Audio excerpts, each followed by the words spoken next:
Good afternoon, this is Atmospheric Alex here, back with another tropical weather discussion. This time it'll be for Tropical Storm Debby off the southern Florida coast right now. We'll be discussing its future impacts on the Florida Panhandle, as well as some of the inland impacts going into Georgia, South Carolina, and North Carolina in today's video. So let's get started off with part 1 here. Part 1 will be focusing on, well, what impacts will the Florida Panhandle see? It'll be more of your landfall impacts as expected. Here we have Tropical Storm Debby right now, starting to really rotate here. As you can see, all that convection bubbling from the south, rotating into the core of it. So we currently have this nice shrimp shape right now that we are seeing on the system. You know, as you take a look here at the drawing, you can see that classic curly Q there with a very tight, compact core centered right there over the deepest convection right now. This should help it gradually intensify and potentially even rapidly intensify up to landfall. We will have to watch, though, all of this dry air out here that is trying to seep into the system a little bit.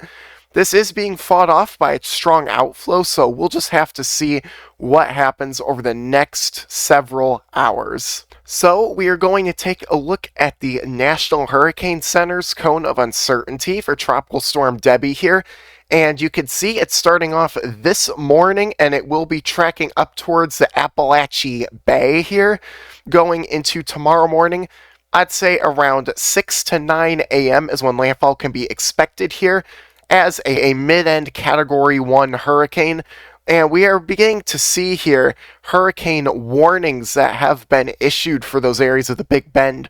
So please, if you are along those areas, stay very vigilant tomorrow.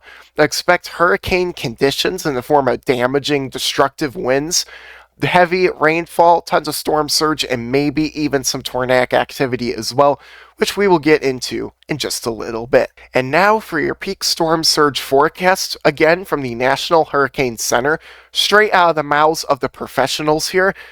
Take a look at this. We got, a lot of storm surge up through here, stretching in portions of the Appalachia Bay area into the Big Bend area. We're talking about a whopping 6 to 10 feet of storm surge. Now, for a Category 1 hurricane, what's expected to be, this is very significant, honestly, this is probably going to feel more like a major hurricane landfall in certain areas here due to all the storm surge. And you could see, even going points further west, 4 to 6 feet, Mexico Beach getting on to 1 to 2 feet. Look at the Suwannee River here, definitely going to be flooded out like crazy here. Going into Yankeetown, 4 to 7 feet of storm surge. And especially look at this along the Tampa Bay, 3 to 5 feet of storm surge. This here is a big issue because the seawalls in Tampa are not high at all. It doesn't take much water to start flooding the city. So if you live in the Tampa Bay area, please stay vigilant and stay away from the beaches. It could get pretty serious out there. Now, going further south, 2 to 4 feet of storm surge, Charlotte Harbor, Longboat Key, Bonita Beach. You get the idea. Just storm surge everywhere along the coastlines there. So now we're going to take a look at this super cool graphic here, this interactive map from the Surging Seas Risk Zone map. And this is approximately, estimating upwards of 10 feet of storm surge and what that'll do to the coastline. Now, thankfully, the population along the Big Bend isn't that high, and I think that is because of your storm surge. People have learned not to live specifically there in those areas.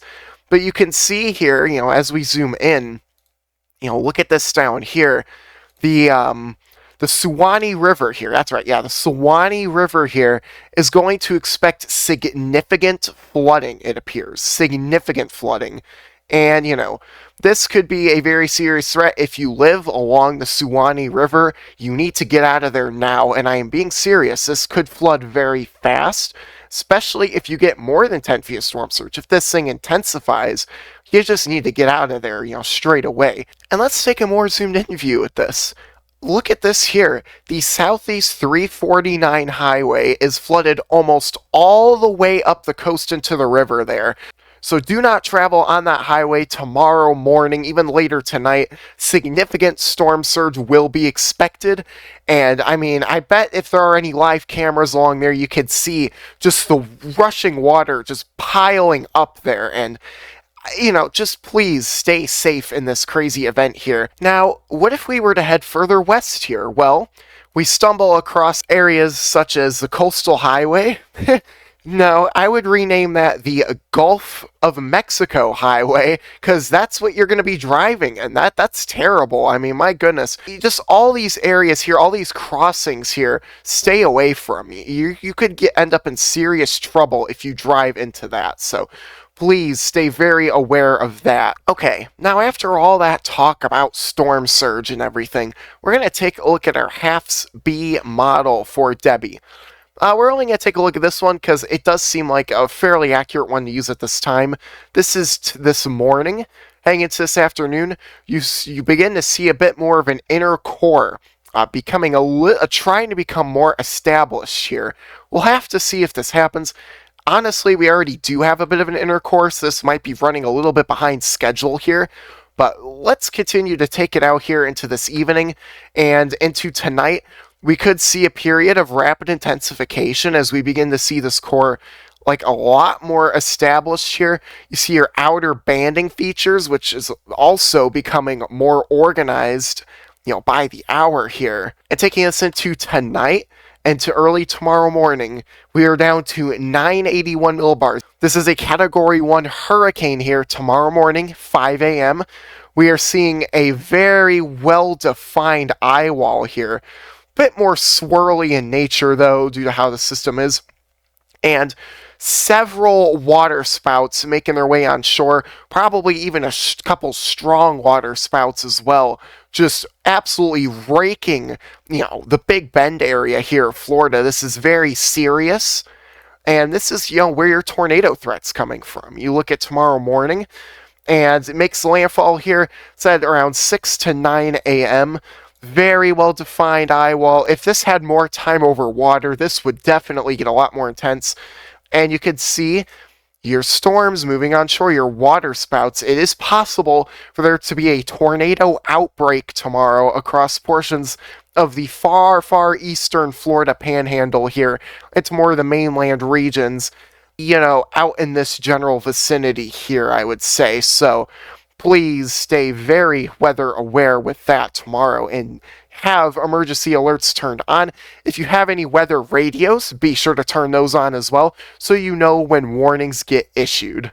We're seeing this continuing through the morning here, maintaining pretty good intensity, very vigorous hooking supercells moving on shore. This is not a good sign. Even some, as I mentioned here, more discrete supercells. This is what we really need to watch for. I think the tornado threat is going to be very significant tomorrow. Like I said, an outbreak is possible.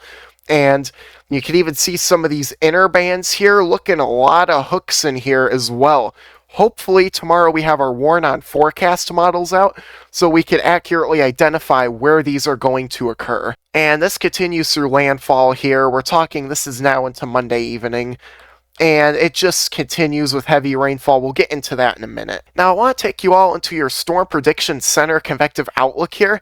For today, we have a level 2 risk for severe weather here. This is the main threat of this will be tornadoes. So again, this could get very serious out here as a 5% chance of tornadoes within a 25-mile radius has been issued. And for tomorrow, same exact song and dance. We have a 2 out of 5 on our severe weather scale. I'm going to go a little off topic. I just noticed, hey, even up here in the Midwest, Northeast, 2 out of 5, that's kind of off topic of this conversation, but probably damaging winds, maybe large hail with those threats. So please stay weather aware if you're up there in the Midwest here. I'm even talking about you guys up in Chicago. I do expect a bit of severe weather tomorrow. Anyways, back onto the tropical weather talk here. This risk in particular, its main threat will be in the form of tornadoes again. So both days are tornado driven here. Okay, now we're moving on to part 2 of the video here. We're talking about our more inland impacts here. After this makes landfall here, tomorrow morning, 8 a.m. or whatever, this will begin to move off to the north and east more, but will begin to slow down a lot here across Georgia and South Carolina. And this is going to become very significant, We can't let that fool us here. Also, I just wanted to note, while making this video, I have noticed that Tropical Storm Debby here is now intensified to winds of 65 miles an hour. This thing is picking up more intensity by the hour, and I do expect rapid intensification to potentially begin in the next several hours from now. With this heavy rainfall in mind, as you can imagine from it stalling so long, we have, believe it or not, a 4 out of 4 on the excessive rainfall scale, a high risk of heavy rainfall here and excessive flooding here across, Charleston, ground zero. They could get 20 to 30 inches of rain there. I don't put this lightly at all. That is a ton of rainfall for a heavily populated area. And we're even talking about Savannah as well. I will say this loud and proud. If you live on the South Carolina coastline, you better buckle up for some extraordinarily heavy rainfall that could lead to catastrophic flooding concerns. This could become very serious. To really drive this point home, I want to say this. In this pink shade here, we're talking about 20 to even closer to 30 inches of rain. Again, very significant, over 2 feet. We also can't forget about everyone else outside of that, though. Look at how big this orange area is here. This is actually just ridiculous. To kind of take a look at this, this orange area is 6 to 8 inches. That could also cause a lot of flooding, and it goes all the way from Tampa, Florida, to Tallahassee, Augusta, Wilmington, almost into the outer banks of North Carolina. So flooding everywhere. You get some floods, everybody gets some floods along the southeast coastline here tomorrow, Tuesday, Wednesday, Thursday, I would even say Friday. Some of your rivers might take till Saturday or Sunday. Oh gosh. So just a prolonged flooding situation out there over the next week. Okay, we're going to go back to this graphic again. Your storm surge forecast, I can't forget about that.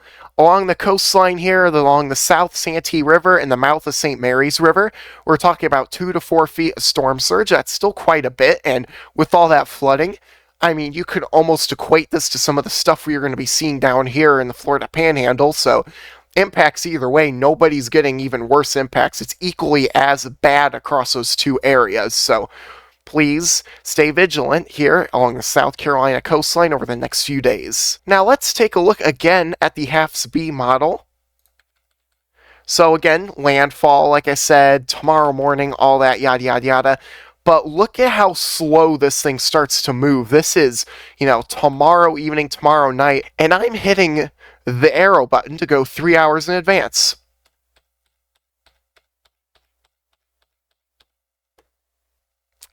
That was just about 2, maybe 3 days I just went past. Notice how your rain is still pounding down there in Charleston. 2 to 3 days of bursts of extremely heavy rainfall. This is exactly why we're seeing 20 to 30 inches of rain being forecasted here. I mean, it continues. Storms after storms after storms in that area. And I mean, this is just ridiculous. Yeah, it doesn't look that great across those areas. Really, at this point, over the next 5-6 days, this is actually just ridiculous. And you got all that going there. Now let's really quickly take another look at Debby here before we close off the video on satellite imagery here. You could see, I mean, this looks like a pretty good core right within here. The only issue is convection is starting to wane a little. We're going to see these on and off cycles due to dry air throughout today and tomorrow morning. Alright, anyways, that'll about do it for today's video. I hope you all enjoyed.